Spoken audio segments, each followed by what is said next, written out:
Hello everyone, स्वागत है आप सभी का जेन्युइन क्लासेस में। हौसलों के तरकश में कोशिश का वो तीर जिंदा रखो, हार जाओ चाहे जिंदगी में सब कुछ, वापस से जीतने की उम्मीद जिंदा रखो। दोस्तों, राजस्थान पशु परिचर भर्ती 2024 का यहाँ पर जो डिटेल सिलेबस है और जो संशोधित यहाँ पर सिलेबस है वो जारी हो गया था। ठीक है ना। अब नया सिलेबस आने के बाद अब रणनीति क्या होनी चाहिए, क्योंकि सिलेबस में थोड़े बहुत बदलाव हुए हैं, पैटर्न चेंज हुआ है, तो अब तरीका भी बदलना पड़ेगा, रणनीति भी बदलनी पड़ेगी और नई रणनीति के हिसाब से आपको तैयारी करनी पड़ेगी।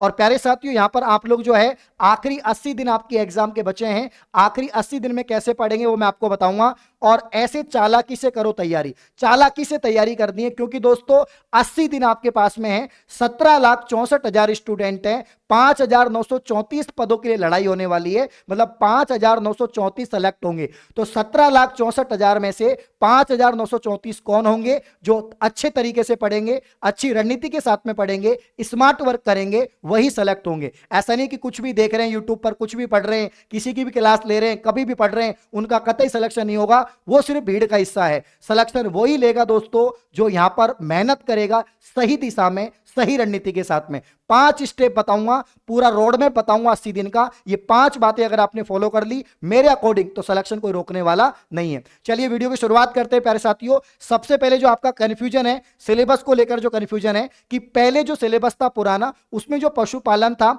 और अब का जो पशुपालन है उसके सिलेबस में थोड़ा बहुत बदलाव है, थोड़ा शॉर्ट कर दिया है यहां पर, ठीक है ना। इसके अलावा प्यारे साथियों, जो पहले पार्ट ए था 105% और पार्ट बी 45% यानी एनिमल हस्बेंड्री, ये दोनों जो पार्ट थे इनको मर्ज कर दिया। अब अलग अलग पार्ट नहीं होंगे आपके, एक ही पार्ट होगा, मतलब आपका 150% आएंगे और 150% का प्यारे साथियों पूरे का पूरा एक ही पेपर होगा। पहले 150% को 2 भागों में बांटा गया था, यहां पर आपके 105% में और 45% में। अब इन दोनों को मर्ज कर दिया, ठीक है ना। साफ साफ यहां पर आलोक राज कह रहे हैं कि पशु परिचर भर्ती में हमने दोस्तों जो पशु परिचर में विभाग ने पार्ट एक और बी को, किसको, पार्ट एक और बी को यहां पर क्या कर दिया, मर्ज कर दिया है। अब आप सभी 6 बिंदुओं पर दिए गए टॉपिक्स की बराबर तैयारी करें। अब ये 6 बिंदु कौन से, मैं आपको गिना देता हूं, प्यारे साथियों। देखो सिलेबस के अंदर देखो, 6 टॉपिक कौन कौन से हैं। एक तो प्यारे साथियों आपका कौन सा, पहला टॉपिक भूगोल, पहला टॉपिक राजस्थान का भूगोल है, राजस्थान का ज्योग्राफी है। दूसरा टॉपिक आप राजस्थान का इतिहास, कला, संस्कृति, यानी राजस्थान की हिस्ट्री और आर्ट एंड कल्चर। तीसरा टॉपिक है आपके सामान्य विज्ञान, मतलब जनरल साइंस। चौथा टॉपिक है आपका दोस्तों करंट अफेयर्स यानी समसामयिक आपका। और 5वां टॉपिक है आपका दोस्तों यहां पर मैथमेटिक्स, मतलब गणित। और आखिरी टॉपिक जो आपका है पशुपालन। ये 6 महत्वपूर्ण बिंदुओं की तैयारी करनी है, ये बोर्ड के अध्यक्ष ने कह दिया। लेकिन यहां पर जब आप सिलेबस देखोगे तो सिलेबस के ऊपर ही ऊपर एक कंफ्यूजन तो फिर भी छोड़ दिया। एक तो इन्होंने ये नहीं बताया कि 150% जो आएंगे आपके पशुपालन के कितने आएंगे, मैथ के कितने आएंगे, साइंस के कितने आएंगे, मतलब प्रश्नों का वर्गीकरण नहीं किया, सिर्फ सिलेबस को डिटेल में इन्होंने बताया है। कोई बात नहीं। और यहां पर दोस्तों देखो, जब आप इसको देखोगे तो इसमें लिखा हुआ है राजस्थान राज्य के विशिष्ट संदर्भ के साथ माध्यमिक स्तर के सामान्य ज्ञान, जिसमें दोस्तों यहां पर दैनिक विज्ञान, गणित, सामाजिक अध्ययन, तो सामाजिक अध्ययन तो लिखा है और राजस्थान का सामान्य ज्ञान भी लिखा है। तो राजस्थान का सामान्य ज्ञान और दोस्तों यहां पर जो आपका इसके अलावा जो सामाजिक अध्ययन है, क्या इसके भी सवाल पूछे जाएंगे? और बोर्ड के अध्यक्ष कह रहे हैं 6 टॉपिक से पढ़ने, तो फिर इनको क्यों मेंशन किया है, इनको क्यों मेंशन किया है? फिर तो आपके सामाजिक अध्ययन से भी सवाल बन सकते हैं और राजस्थान का कोई भी सामान्य ज्ञान आ सकता है। अब सामान्य ज्ञान में तो पॉलिटी भी हो सकता है, सामान्य ज्ञान में तो इकोनॉमी भी हो सकता है, कोई भी हो सकता है, तो आपने मेंशन ही क्यों किया? जब आपको 6 ही टॉपिक पढ़ने के लिए आप कह रहे हैं तो आपको उनको मेंशन ही नहीं करना चाहिए था। अब इसका मतलब तो सवाल टपक सकते हैं, बट आपको इतना ध्यान नहीं देना। जब ये कह रहे हैं बोर्ड के अध्यक्ष कि 6 टॉपिक्स पे ध्यान दो, तो हम 6 टॉपिक्स की बात करेंगे। अब ये रहे आपके 6 टॉपिक्स, पहले तो इसका स्क्रीनशॉट मारो और ये दोस्तों सिलेबस आपके इस पेज में होना चाहिए। सब स्टूडेंट इस पेज मतलब ऐसे ही बनाएंगे जैसा मैंने बनाया है। ये पूरा सिलेबस है, ये आपका टारगेट है और ये सिलेबस आपके इस जो A4 साइज पेज है, आपका जो रिम पेपर है, इस पे होना चाहिए। और ये जहां पर भी पढ़ रहे हो, लाइब्रेरी में पढ़ रहे हो या दोस्तों आप अपने रूम में पढ़ रहे हो, ये आपके डेस्क पर चिपका हुआ होना चाहिए, आपके नजरों के सामने रहना चाहिए। आपको पता होना चाहिए आपको 80 दिन में क्या पढ़ना है, क्योंकि बहुत कम समय रह गया है और मुकाबला टक्कर का है दोस्तों, ठीक है ना। तो ये ध्यान रखना है। तो ये मैं आपको बता देता हूं कि यहां पर वैसे तो 6 बिंदु हैं, लेकिन मैंने 5 कर दिए क्योंकि मैंने भूगोल को और राजस्थान की हिस्ट्री कल्चर को राजस्थान जीके का नाम दे दिया।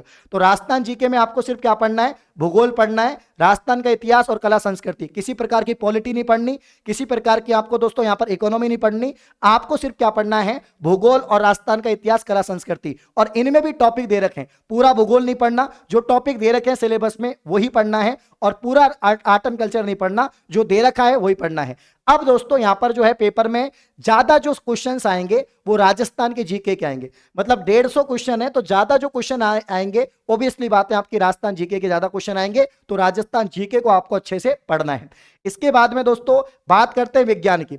विज्ञान, अब विज्ञान बहुत बड़ा है, सामान्य विज्ञान पूरा केमिस्ट्री, पूरा बायोलॉजी, पूरा फिजिक्स, लेकिन इन्होंने बोल दिया ज्यादा पढ़ने की जरूरत नहीं है, 6 टॉपिक पढ़ लो। टॉपिक, चैप्टर भी नहीं, इन्होंने बोल दिया टॉपिक ही पढ़ो, तुम चैप्टर नहीं दिया लाइन। देखो यहां पर भौतिक और रासायनिक परिवर्तन इतना लिखा हुआ है, भौतिक और रासायनिक परिवर्तन, नहीं तो फिर ऑक्सीकरण भी लिखा रहता, अपचयन भी लिखा रहता, रेडॉक्स भी लिखा रहता, फिर भी चलो आप नहीं लिखा, फिर भी हम पढ़ लेंगे, भौतिक रासायनिक परिवर्तन पढ़ लेंगे, रासायनिक अभिक्रिया पढ़ लेंगे, कोई दिक्कत नहीं है। भौतिक रासायनिक परिवर्तन, रासायनिक अभिक्रिया, क्लियर है।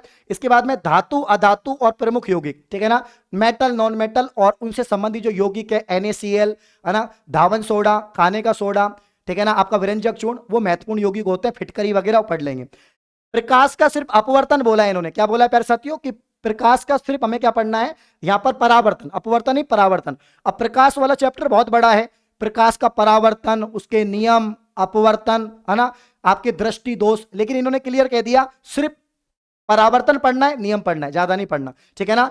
आनुवांशिकी बहुत बड़ा टॉपिक है, लेकिन आनुवांशिकी में इन्होंने बोल दिया जो सामान्य शब्दावली है, जो सामान्य शब्दावली है वो पढ़नी है। फिर इन्होंने कह दिया ये नया टॉपिक इन्होंने मानव शरीर, मानव शरीर मतलब जो आपका ह्यूमन सिस्टम है, रक्त परिसंचरण तंत्र, श्वसन तंत्र, जनन तंत्र, ये मैं आपको करवाऊंगा। मानव रोग, कारण निवारण, सब कुछ, और अपशिष्ट प्रबंधन, ये नया टॉपिक अपशिष्ट प्रबंधन। तो बायोलॉजी का एक तो अपशिष्ट प्रबंधन, जो कचरा निस्तारण वगैरह, BOD वगैरह होते हैं, और यहां पर जो आपका मानव शरीर है, ह्यूमन सिस्टम है, ये मैं आपकी गारंटी लेता हूं साइंस का एक सवाल गलत नहीं होगा, एक मैराथन लूंगा उसमें पूरा का पूरा कवर हो जाएगा।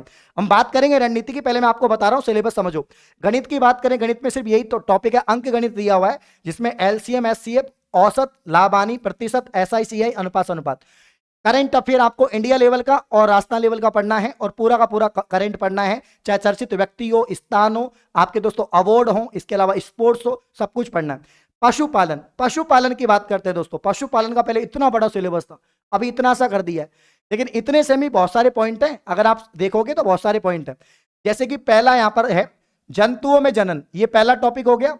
पाचन, जंतुओं में पाचन दूसरा हो गया, श्वसन तीसरा हो गया, प्रमुख रोग चौथा हो गया। अब रोग, जंतु में रोग आपको पता है जूनोटिक डिजीज कितना बड़ा चैप्टर है, जीवाणु से, वायरस से, प्रोटोजोआ से, हेलमंथी से, बहुत सर्रा रोग क्या होता है ना, आपका दोस्तों यहाँ पर नारू रोग क्या होता है। तो भाई जंतुओं में जनन 1, 2, 3 श्वसन, 4 प्रमुख रोग, फिर आपका 5वां विशेषता और आवास, 6वां आपका संरक्षण, 7वां पशु उत्पादों का पोषक, 8वां आपका दोस्तों यहाँ पर दोस्तों इसका मान क्या है, पशु कृषि, कुटकुट पालन अलग है, तो यहाँ पर देखो इसको 9 मान लो आप, पशु कृषि को, कुटकुट को यहाँ पर 10 मान लो दोस्तों, ठीक है ना। इसके बाद में यह आधुनिक विश्व के चारावाई 12 मान लो इसको, मतलब 11 मान लो, और फिर आपके यहाँ पर वन्य जीव प्राणी इसको 12, मतलब कुल मिला के 12 से 15 टॉपिक हैं, ये चैप्टर है 12 से 15, और ये बहुत बड़े बड़े टॉपिक हैं, तो कोई छोटा सिलेबस नहीं है।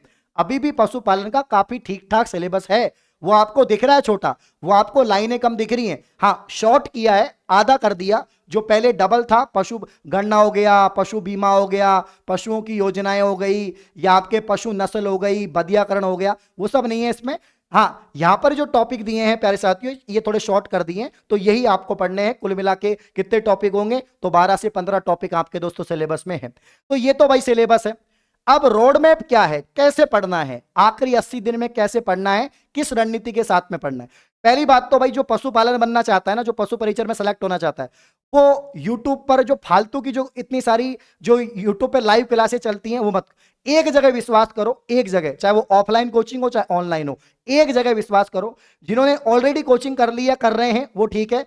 जो अब सोचेंगे कि भाई अब हमें पढ़ना है, तो उनके लिए मैं आपको बोल देता हूं सिर्फ 5 स्टेप फॉलो करनी है। देखो यहां पर सबसे पहले आपको पता होना चाहिए नया सिलेबस क्या है, क्या पढ़ना है क्या नहीं पढ़ना, ये तो क्लियर रखो। पहले आपके डेस्क पर पेपर पर चिपका हुआ होना चाहिए। मुझे क्या पढ़ना है, साइंस के कितने टॉपिक पढ़ने हैं, कौन से टॉपिक पढ़ने हैं, है ना, जीके के कौन से टॉपिक पढ़ने हैं, मैथ के कौन से टॉपिक पढ़ने हैं, जो टॉपिक सिलेबस में है वही आपको पता होना चाहिए और वही आपको पढ़ना है, कुछ नहीं पढ़ना इसके अलावा, ठीक है ना। चलिए, कंटेंट आपके पास में होना चाहिए, ठीक है ना। कंटेंट जो है दोस्तों आपके पास में होना चाहिए। कंटेंट का मतलब है दोस्तों कि पढ़ने का सामग्री, पाठ्य सामग्री आपके पास होनी चाहिए।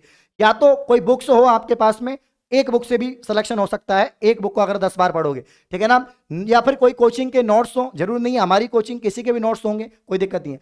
वीडियो लेक्चर बैच हो, कोशिश करना लाइव बैच अब ज्वाइन मत करना, समय कम है, इसीलिए वीडियो लेक्चर बैच ज्वाइन करो, जिससे कि आप स्पीड को बढ़ा के देख सकते हैं, क्योंकि लाइव में आप स्पीड को नहीं बढ़ा सकते। और ये यूट्यूब पे 2-2 घंटे की, 3-3 घंटे की मैराथन चल रही है ना, इनको बार बार देखने की जरूरत नहीं है।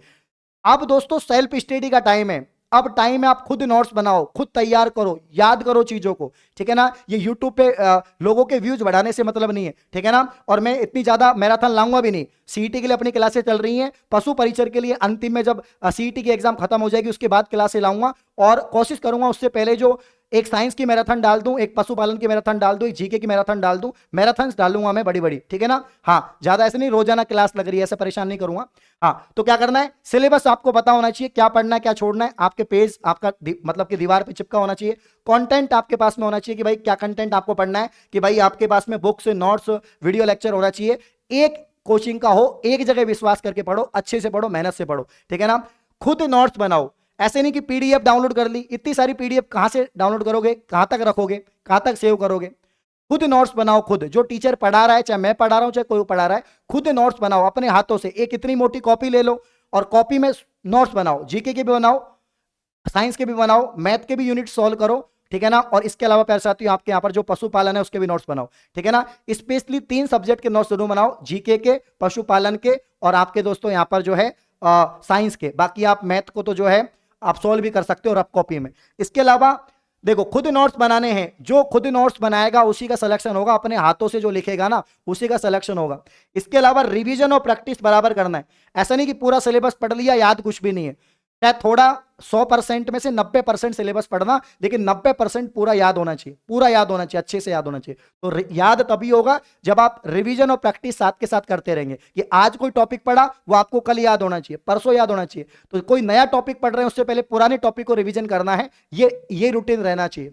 एंड लास्ट में दोस्तों, जब 20 दिन आपके बचेंगे तो आपको टेस्ट लगाने हैं, जितने मॉक टेस्ट लगा सकते हैं, जितने ऑफलाइन टेस्ट लगा सकते हैं। ऑफलाइन तो मत करना, ऑनलाइन ही लगाओ, जिससे टाइम भी बचे, घर में या लाइब्रेरी में दे सकते हो आप लोग, ठीक है ना। तो भाई सिलेबस आपको पता होना चाहिए, कंटेंट आपके पास होना चाहिए, खुद सेल्फ नोट्स बनाने हैं, रिवीजन प्रैक्टिस पे ध्यान देना, और आखिरी दिन में टेस्ट देना है, ठीक है ना। क्या देना है दोस्तों, आपको टेस्ट यहां पर देना है। ध्यान रखना मेरे प्यारे साथियों, ये 80 दिन बचे हैं, ये 30 दिन आपको थ्योरी और शॉर्ट नोट्स बनाने हैं, और साथ में प्रैक्टिस नोट्स करनी, मतलब प्रैक्टिस और रिवीजन करना है। यानी कुल मिला के थ्योरी पढ़नी है। स्टार्टिंग के 60 दिन जो है अभी दोस्तों 2 महीने बच रहे हैं, इसमें थ्योरी पढ़नी है। क्या पढ़नी है, थ्योरी पढ़नी है, थ्योरी पे फोकस करना है, डिटेल टॉपिक्स को पढ़ना है अच्छे से, सेल्फ नोट्स बनाने, पूरे नोट्स मत बनाओ, शॉर्ट नोट्स बना लो। मान लीजिए आप कोई टॉपिक पढ़ रहे हैं, मान लीजिए आप लोग साइंस में पढ़ रहे हैं भौतिक और रासायनिक परिवर्तन, अब मैंने आपको भौतिक रासायनिक परिवर्तन पढ़ा दिया, आपने उनके एग्जाम्पल को नोट कर लिया, आपने कुछ पॉइंट नोट कर लिए, तो वही आपको रिवीजन के लिए काम आएगा। तो इस तरह से आपको हर सब्जेक्ट के शॉर्ट नोट्स बनाने हैं, और इसके अलावा थ्योरी पढ़नी है, और साथ के साथ में रिवीजन और प्रैक्टिस को जारी रखना है। ऐसा नहीं कोई चैप्टर पढ़ लिया और भूल गए, साथ के साथ याद करते रहना है। और लास्ट आखिरी 20 दिन में आपको ताबड़तोड़ टेस्ट देने, जितने टेस्ट लगा सकते हो, जितना कंफ्यूजन दूर कर सकते हो, क्योंकि भैया नेगेटिव मार्किंग है, 1/4 नेगेटिव मार्किंग है, तो आपको एक्यूरेसी अच्छी रखनी पड़ेगी। कट ऑफ बहुत ज्यादा जाने वाली है, 150 में से 130 नंबर जाएगी, क्योंकि सिलेबस बहुत आसान हो चुका है, तो 130 प्लस जा सकती है, ठीक है ना। तो यहां पर आखिरी 20 दिन में जितने टेस्ट लगाओगे, जितने रिवीजन और प्रैक्टिस करोगे, जो पढ़ा है, कुछ नया मत पढ़ना, आखिरी 20 दिन में कुछ नया मत पढ़ना, जो पढ़ा है उसको अच्छे से तैयार करना है, तभी इसी रणनीति के साथ में दोस्तों आपका सिलेक्शन होगा। ये 5 बातें आपको ध्यान रखनी है, इस तरीके से पढ़ते हो तो कोई रोकने वाला आपको नहीं है पशु परिचर में, मैं क्लियर कर देता हूं प्यारे साथियों। और जेन्युइन क्लासेज या मैं क्या करूंगा आपके लिए, तो मैं आपके लिए राजस्थान जी के सुबह 9 बजे क्लास चल रही है, वो आपको छोड़नी नहीं है, साइंस की 12 बजे छोड़नी नहीं है, ठीक है ना। पशुपालन की क्लास में जल्दी जब आपका सीईटी का खत्म हो जाएगा तो इंडिया जीके की जगह में पशुपालन लगा दूंगा, बाकी बीच बीच में मैं आपको रिकॉर्डिंग क्लासें डाल दूंगा। करंट अफेयर की क्लास अब मैं आपको पढ़ा ही रहा हूं, तो राजस्थान जी के साइंस, पशुपालन, करंट अफेयर की जिम्मेदारी मेरी, चाहे वो एप्लीकेशन हो चाहे वो यूट्यूब हो, ठीक है ना। मैथ की क्लास आपको एप्लीकेशन पे मिल जाएगी, मैथ और राजस्थान जी के आप एप्लीकेशन से डिटेल में पढ़ सकते हैं, बाकी साइंस भी एप्लीकेशन से डिटेल में पढ़ सकते हैं और पशुपालन भी पढ़ सकते हैं, ठीक है ना। बाकी मैं यूट्यूब पर भी नए सिरे से बढ़िया तरीके से करवा दूंगा, कोई दिक्कत नहीं है। तो बाकी आपको करना ही है, देखो कोर्स तो आपके पास होना ही चाहिए और ये कंटेंट के रूप में आपके पास जेन्युइन क्लासेस का कोर्स जरूरी है। तो जो आपका दोस्तों यहाँ पर पशु परिचर का जो कोर्स है वो मात्र 399 का है। राजस्थान का सबसे बेस्ट सबसे अफोर्डेबल कोर्स है 399। हर सब्जेक्ट को डिटेल में पढ़ाएंगे, शानदार पढ़ाया गया है दोस्तों। लाइव रिकॉर्डेड कोर्स है, पीडीएफ नोट्स और आपको टेस्ट सीरीज मिल जाएगी। रिकॉर्डेड ही कोर्स है क्योंकि ये देखो लाइव हो चुकी है क्लासें, तो जो टॉपिक्स आपके नए सिलेबस में है वो सारे के सारे इसमें पढ़ाए गए हैं। तो सब स्टूडेंट आज ही कोर्स को परचेज करेंगे। जो मैंने रणनीति बताई है उस रणनीति के हिसाब से तैयारी करनी है। मैं फिर कह रहा हूं इधर उधर भटकने की जरूरत नहीं है। देखो विकल्प बहुत मिलेंगे आपको मार्ग भटकाने के लिए, संकल्प एक ही काफी है मंजिल तक लाने के लिए। जेन्युइन क्लासेस ने सबसे पहले पशु परिचर भर्ती को कवर किया था, पढ़ाया भी था, अच्छे खासे व्यूज भी हैं, 1-1 लाख व्यूज भी हैं वीडियोस पे, ऐसी बात नहीं है। आपने बहुत प्यार भी दिखाया है। तो आप लोग जो है अब वापस से पशु परिचर की तैयारी में जुड़ जाओ। और बाकी जो डाइवर्ट हो रहे हैं, जो कंफ्यूज हो रहे हैं, वो कंफ्यूज होते रहेंगे। जिनका मकसद क्लियर है, जिनको पता है नौकरी लेनी है, जिनको पता है माँ बाप का सपना पूरा करना है, वो होगा दोस्तों। तो मैं यही कहूंगा, जाओ फटाफट से तैयारी शुरू कर दो दोस्तों। इस रणनीति से पढ़ो, इस तरीके से पढ़ो, आराम से 80 दिन में सिलेक्शन हो जाएगा। कुछ नया करने की जरूरत नहीं है कि भाई कोई नया ट्राई करेंगे, ये पढ़ेंगे वो पढ़ेंगे, ऐसा कुछ नहीं। शांति से पीसफुल होकर आप आराम से लाइब्रेरी में बैठ के, घर पे बैठ के पढ़ रहे हो, सिलेक्शन पक्का है। जो पढ़ो शिद्दत से पढ़ो, बस यही कहूंगा। इस प्रकार की और वीडियो पाने के लिए आप चैनल को सब्सक्राइब करें। धन्यवाद, शुक्रिया।